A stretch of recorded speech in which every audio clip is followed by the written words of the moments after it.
네, 어제는 60번째 소방의 날이었습니다. 이태원 참사 당시 현장 구조를 지휘했던 최성범 용산소방서장이 입건되면서 이 소방관 사이는 어느 때보다 무거운 하루를 보냈다고 하지요. 김주영 전국 공무원 노동조합 소방본부 본부장과 함께 이야기 나눠보겠습니다. 어서 오십시오. 안녕하십니까. 예. 전국 공무원 노동조합 소방본부장 김주영입니다. 예. 19년 차 베테랑이시라고 들었습니다. 그동안 이제 현장을 뛰어다니면서 많은 경험을 하셨을 텐데 아마도 이태원 참사는 가장 힘든 순간이 아니었을까 감히 짐작을 해보고요. 앞서 제가 말씀도 드렸습니다만 요즘 소방대원들, 현장 대원들의 분위기는 어떤지 좀 말씀 좀 들어볼게요. 네, 사실 어제가 이제 소방의 날 60주년 기념이었습니다. 예. 근데 사실 기념식도 하지 않고 직원들 스스로가 이제 국민적 대참사에 차분한 분위기로 그런 분위기를 이어가자라는 차원에서 이제 묵묵히 자신의 일만 열심히 하고 있습니다. 예. 최성범 용산소방서장이 이제 업무상 과실치사상 혐의로 입건이 됐거든요. 어떻게 보십니까? 좀 많이 무리하다고 저는 생각하고요. 현장에 사실은 그런 지휘를 할 만한 책임을 지실 만한 분이 아무도 안 계셨거든요. 뭐 경찰서장님부터 해서 용산구청장님 그 위에 높은 분들 많으셨지만 한 분도 안 계셨지만 유일하게 계셨던 분이 사실은 이제 최성범 소방서장님이셨습니다. 예. 가장 열심히 하신 분을 이렇게 입건을 하시면 과연 어떻게 누가 과연 일을 할지 그런 의문이 듭니다. 예. 그렇군요. 당일에 최성범 서장님이 비번이었다고 들었습니다. 네. 그러니까 근무가 아닌 날인데 소식을 듣고 현장에 나오셔서 밤새 그 구조 지휘를 하신 거였던 건가요? 그건 아니고요. 예. 이분 같은 경우는 이제 토요일은 쉬는 날이거든. 서장님 예. 같은 경우는. 근데 예. 이제 할로윈데이 축제가 있다 보니까 서장님께서도 걱정이 되신 거예요. 그래서 이제 미리 7시 정도에 나오셔가지고 이태원 센터에서 직접 대기를 하셨던 겁니다. 그러니까 원래 휴무지만 네. 워낙에 많은 인파가 몰릴 것으로 예상이 돼서 예. 미리 선제 대응을 하셨던 그렇죠. 거군요. 예. 그렇군요.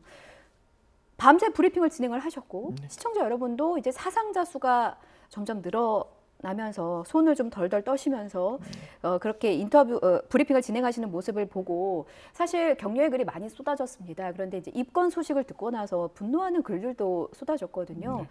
일단 소방대원들의 입건 소식을 들은 후의 반응은 어떤가요? 다들 이거는 정말 어디까지 우리의 책임인가? 정말 우리가 어디까지 해야 이 책임을 면피할 수 있는가?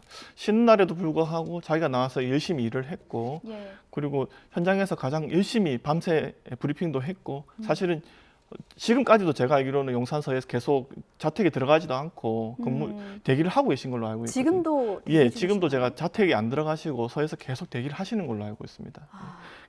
그렇게 사실 열심히 하셨던 분이 예.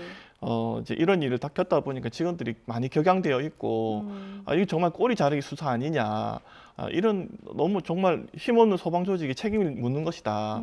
그런 부분에 좀 반발을 많이 하고 있습니다.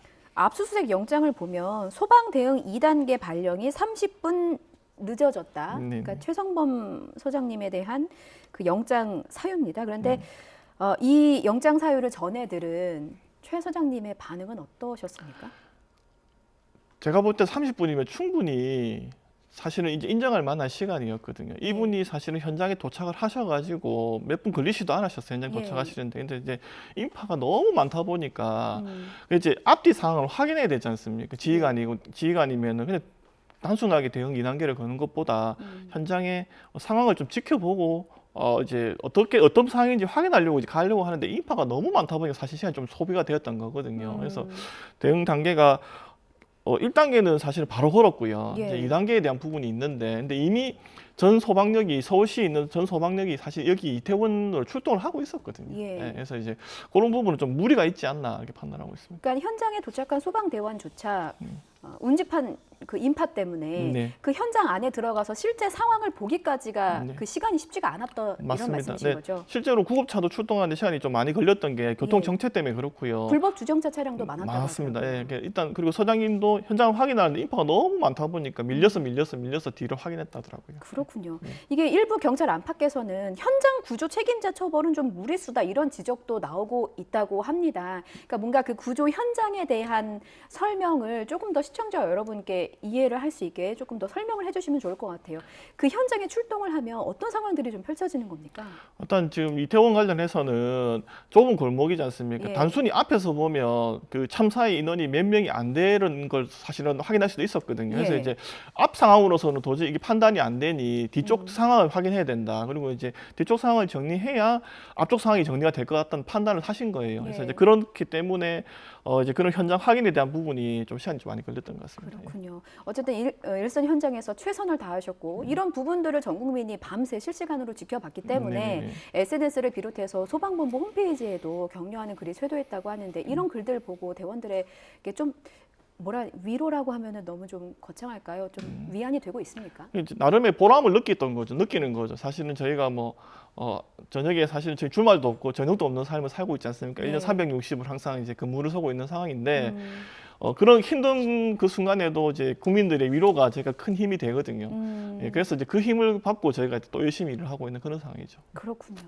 자, 쟁점이 되고 있는 부분을 좀 두 개를 짚어보려 합니다. 하나의 쟁점은 이제 구급차 도착에 대한 문제였고요. 또 하나의 쟁점은 위반 문제가 있는데 일단 구급차 도착 문제부터 짚어보면 현장에 가장 먼저 도착한 구급차가 용산소방서 소속이 아니라 종로소방서 소속이었다. 또 이런 문제점이 제기가 돼서요. 당시에 용산소방서 소속 구급차가 먼저 도착할 수 없었던 사유에 대해서 좀 설명을 부탁드리겠습니다. 이제 실제로 용산소방서의 구급차가 현장에 대기를 하고 있었습니다. 예. 초기에는 대기를 하고 있다가 현장에 이제 다른 사건으로 출동이 걸린 거죠. 예, 그러다 보니까 그 차량은 출동을 나가 있고 그 가장 인접한 예. 서에 있는 종로소방서에서 이제 구급차가 온 겁니다. 저희 시스템 자체가 신고자가 신고를 하게 되면 자동으로 가장 가까운 곳에 있는 이제 부서의 차량이 출동을 하게 되는 시스템이 지금 되어 있거든요. 예. 그래서 이제 안타깝게도 이태원에 사실 계속 대기를 하고 있으면 좋겠지만 저희 인력이라든지 장비가 부족하기 때문에 대기도 하면서 출동할 수밖에 없는 그런 상황입니다. 예, 어쨌든 당시에 현장에 많은 인파가 있었기 때문에 이게 늑장 대응이 아니라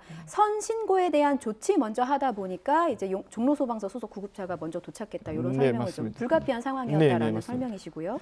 또 다른 위반 문제는 이제 임시 영안소가 순천향대병원으로 지정이 돼 있는데 요거에 대해서 위반 가능성이 있다 이런 문제점이 지적이 됐습니다. 이게 뭐가 위반이라는 겁니까? 일단 원래는 이제 대형 재난이 발생하면 중증도 분류를 이제 하게 되어 있거든요. 예. 그래서 현장에서 사실은 중증도 분류를 거친 분들이 사실은 영안실로 가셨던 거고요.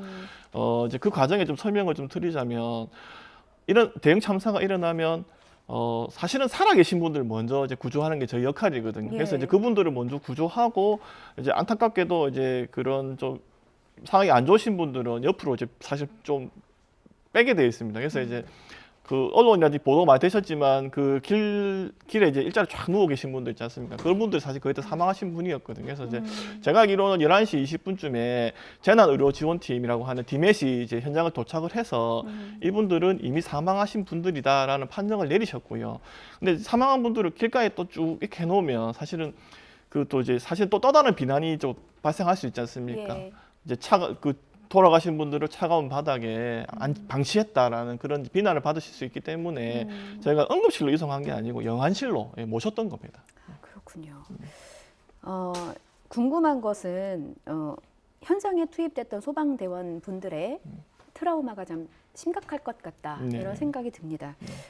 그런데 그 전과 다름없는 일상을 보내야만 한다고 제가 전해드렸어요. 그러니까 소방대원들에게 일상이란 현장에서 대기하고 신고 들어오면 출동하고 인명 구조하고 다시 현장에 와서 대기하고 이게 이제 소방대원들의 일상인 거잖아요. 네, 그런데 이제 제가 지켜보기로는 어쨌든 참혹한 현장 속에서 고군분투하면서 일을 하시면서 인명을 구하시면서 얻은 트라우마가 있기 때문에 휴식도 좀 필요하실 것 같고 정신과적인 치료도 필요하실 것 같은데 이런 부분들이 좀 얼마나 이루어지고 있는지가 궁금합니다. 실제로 이제 과거에서는 이런 분들 전혀 고려하지 않았습니다. 예. 직원들에 대한 그런 정신적 충격에 대해서 전혀 고려하지 않았는데 저희 노동조합이 출범을 하면서 이 부분에서 가장 강력하게 요구하고 있는 부분이거든요. 이 참사가 일어났을 때 가장 첫 번째로 제가 요구했던 게 직원들 심리 상담을 해달라. 다행히 기관에서 다 받아들여가지고 네. 현재 출동했던 대원들은 다 심리 상담을 마친 것으로 제가 확인하고 있습니다. 그 찾아가는 상담실 제도도 있고 대학병원 진료 체계도 있는 걸로 알고 있는데 요거는 좀 유기적으로 잘 진행이 되고 있는 상황입니까? 근데 실제로 진행은 되고 있긴 한데 이제 아무래도 병원 진료에 대한 부분은 사실 자기 개인적 기록이 남으니까 이제 직원들이 사실은 좀 많이 꺼려하는 상황이 좀 있고요. 예. 네, 그리고 이제 찾아가는 심리 상담실 같은 경우는 심리 상담이라는 거는 좀 이제 상담하시는 분의 교감을 좀 이루어야 되거든요. 그러니까 그분이 서로 이제 대화의 시간도 좀 길고 해야 되는데 사실은 처음 만나는 분을 한 5분 정도의 시간을 가지고 자기 속마음을 다 털어내기가 사실 쉽지 않습니다. 그리고 시간이 5분밖에 안 됩니까? 네, 그리고 해마다 바뀝니다. 상담하시는 분들 해마다 바뀌시거든요. 그래서 저희가 그런 것 때문에 트라우마 센터를 좀 요청하는 게 좀 꾸준하게 직원들의 이제 심리 상담을 관리할 수 있는 그런 것들을 제가 요구하고 있습니다. 일단 소방관 분들의 심리가 안정이 돼야 국민들도 소방대원들의 도움을 받을 수 있는 거니까 그런 부분에 대한 필요성은 저도 함께 공감을 하고 또 언론에서도 요구를 계속해서 꾸준히 하겠습니다. 네, 네, 감사합니다. 그 본부장님 방송을 통해서 마지막으로 국민들께 꼭 하시고 싶은 말씀이 있으시다고 들었습니다. 네. 예. 제가 기사를 보니까 뭐 이런 말씀 하시는 분들도 계시더라고요.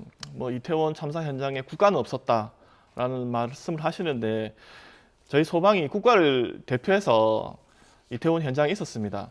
국민 여러분들 그런 소방 많이 응원해 주시고 지지해 주셔서 감사하고요.